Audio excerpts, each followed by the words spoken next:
Welcome one and all, and thank you for joining me today. I'm so excited to present to you the most excruciatingly detailed guide for playing Tom Petty's American Girl on your guitar. But before we get going, I'd like to take just a moment to thank the following excruciatingly kind folks for signing up for the Patreon supporter of the Cause Club. Big thank you to Graham Duncan, Quincy Hochard, I wish my name was Quincy Hochard, Janelle Vincent, and Adam Davis. If you would like to find out what that's all about, you will find the link in the description.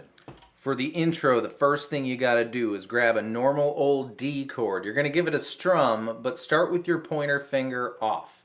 Once you give it a strum, hammer it back on. So, strum, hammer, strum, strum. And one more strum after that.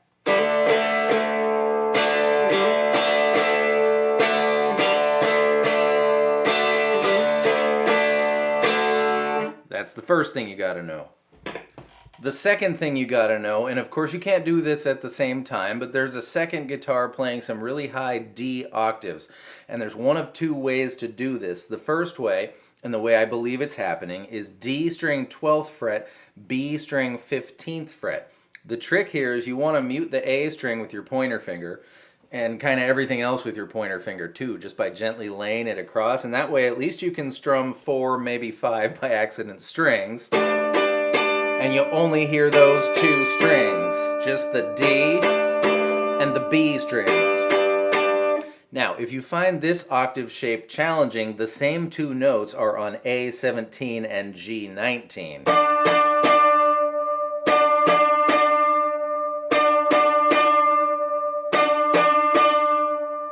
And of course, as the intro gets moving, the octave guy gets strummier, right?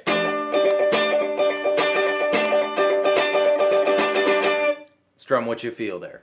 While I was picking this song apart, I busted out all of the big guns and isolated the guitars, and I heard some very surprising things.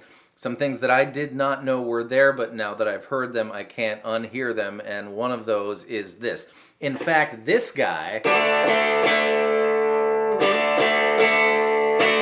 only does that 4 times, at which point the D chord guy becomes the Jailhouse Rock guy, and I'm calling it that because it starts on the A string 4th fret, only the A string, and moves up to the 5th fret. Walking through a party in the county jail, but it's strummed like this. 2 sets of 6s and 1 set of 4. Each set begins on the 4th fret and slides ever so quickly up to the 5th fret, so quickly that the 4th fret is almost not there.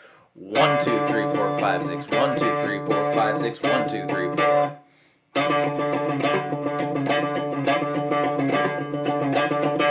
That happens. And when that starts happening, yet a third guitar pokes into the intro and starts hinting at the chord progression that the verse is going to be via power chords. It's going to be a D power chord. That's A5 and D7. I'm going to keep it to 2 fingers. Do 3 if you want, but this is kind of a minimalist effort. So we got D on the 5th fret of the E string, E power chord, that's open 2, G power chord, that's 3-5 on the E string, and A 5-7 on the E string. So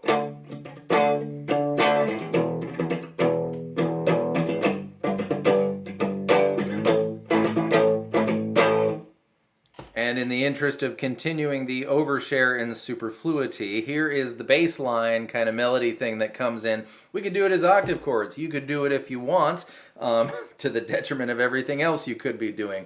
A5, G7, that is a D octave chord. We're going to go 5, 7, 9, 7, 5.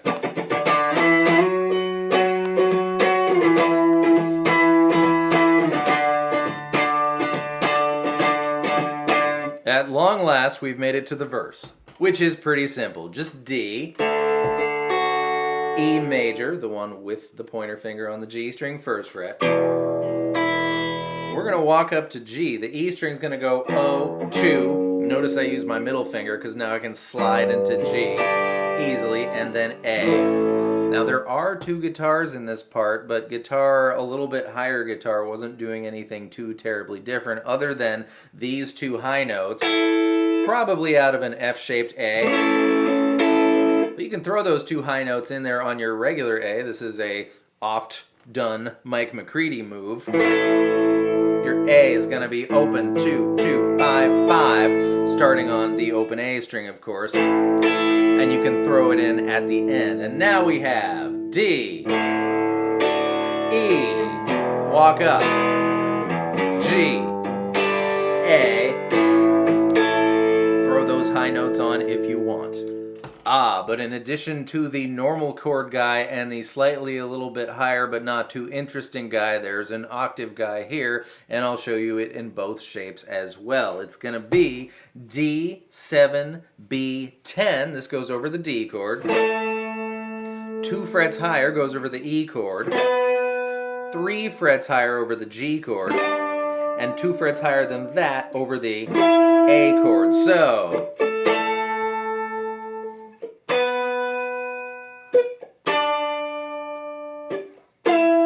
I almost screwed up. But if that shape, again, is too challenging for you, which it's kind of a weird one, you can do A12, G14, 2 frets higher, 3 frets higher, and I do have the frets, 2 frets higher, but my intonation is off, so I'm going to move on. When we get to the last line of the verse, the great big world line, we could call this a pre-chorus because it is a different chord progression, but it's so short I hesitate to. Last line of the verse, whatever. It's going to be D, walk up to G,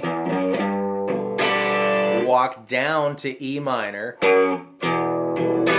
minor this time, and then A, with the high notes if you want, and then there's a big long A hang. This A becomes an A7. You can do this normal style, right? A chord, but with an open G string. I like those fingers. It's just me. Here's another way to play A7. Do your 1 finger A and add the baby E string 3rd fret. That's another G note if you want. Or you could do both G notes. I call this A super 7, but nobody else does, so don't go saying that at parties. Here we go. D, G, E minor, A, A7.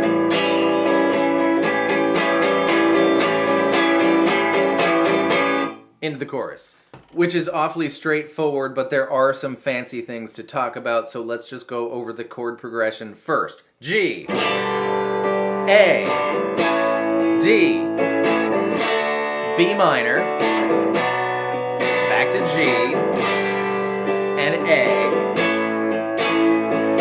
at which point you'd go back into the intro and back into the verse after that, but let's talk about the fancy stuff. We're going to walk up to G just how we've been doing. Before the A, we're going to hammer on from 0 to 2 on the A string, and back to 0. Moving into D, we're going to hammer on from 0 to 2 on the A string, but this time, pluck the open D string, then D, and then I don't believe anybody's actually playing a B minor chord on this track. Here's what they're doing instead. Epic slide up on the D string from anywhere down Heresville to the 9th fret. You were just playing D, so down Heresville is probably about here. Use your ring finger because when you get to the 9th fret, we're going to reach back for G7. Then G9, give it a bend, before you reach for E and B7. So that little mini move is, you're going to do that mini move twice. Before you grab G9 again, bend it, and let it go down to 7. That whole thing. And you're going to start that in the 4th beat, the last beat of the D measure. So it'll be like 1, 2, 3, 4. 1, 2, 3, 4. Back to G and back to A. I'm going to do the whole chorus for you with counting with fancies. Wish me luck. 1, 2, 3, 4, and 2, 3, 4, 1, 2, 3, 4, 1, 2, 3, 4, 1, 2, 3, 4, G. You can't, the voice just does what the guitar does sometimes, but that's what it is. Now, does that mean that you have to do this instead of play B minor? Absolutely not. I'm not your mother. If you believe I'm your mother, please leave a comment. But play B minor if you want. Do this thing if you want. You do you. In the bridge, there are actually two guitars, and I listened in tandem, the guitars isolated and the whole track. And when I listened to the whole track, I could only hear the high guitar, but when I listened to the guitars isolated, I could hear the low guitar too. Maybe your headphones are different than mine, but the low one's going to be E string.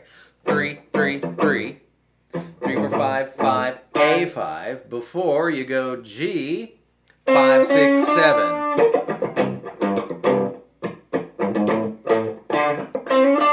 Of course, the very last time it's just 3, 3, 3, 3, 4, 5, 5, 5. That's the low guy. The high guy is the same thing, relatively speaking. It's one octave higher. It starts on D5, makes its way up to 7, and then G7, and then you're right in position to, if that's the guy you want to fly. Last time. For the bridge.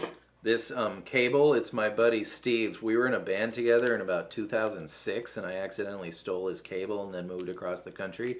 And it's finally starting to break, so it's time for the duct tape method. Sorry, Steve.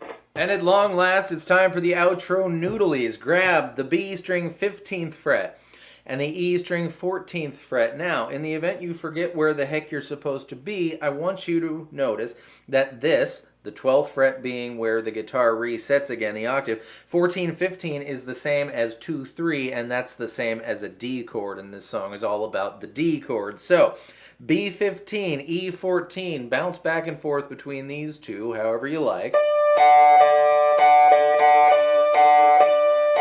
Then grab G16, you're going to slide up to 18, and grab B17.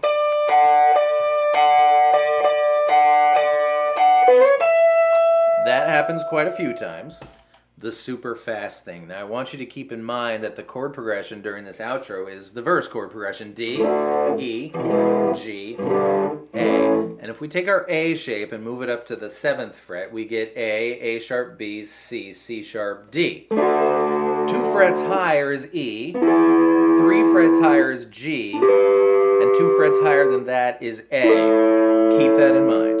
Because we're going to start with the D one. Get yourself in D position here. D, G, B on the 7th fret, but start with your middle finger. We actually don't need the D string, but I'm just more comfortable like that. So you do you. If you just want to do G, B, that's totally fine. In fact, I think I'm going to try.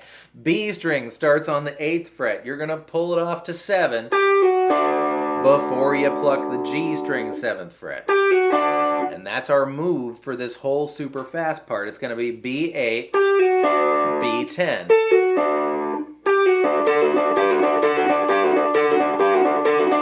That's your D1. The next one, the E1, is the same exact thing, 2 frets higher.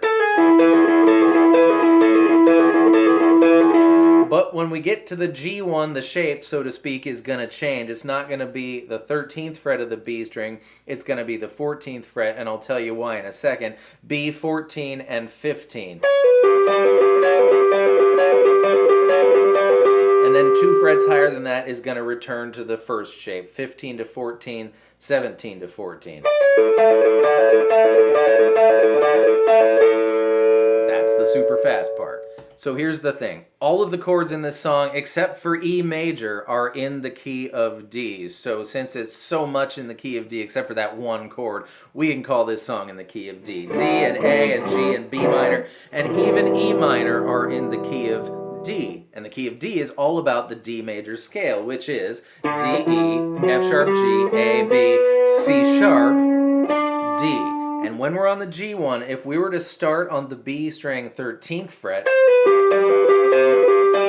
that would be starting with a C note, and that almost sounds more natural because it's more normal, more usual to play G chords with C notes going on as well. But the C note's not in the D major scale, so we should get used to hearing C sharp notes around and about G chords as well. In fact, that's the whole thing behind Dancing Days. That chord sounds really wacky until you realize it's Dancing Days.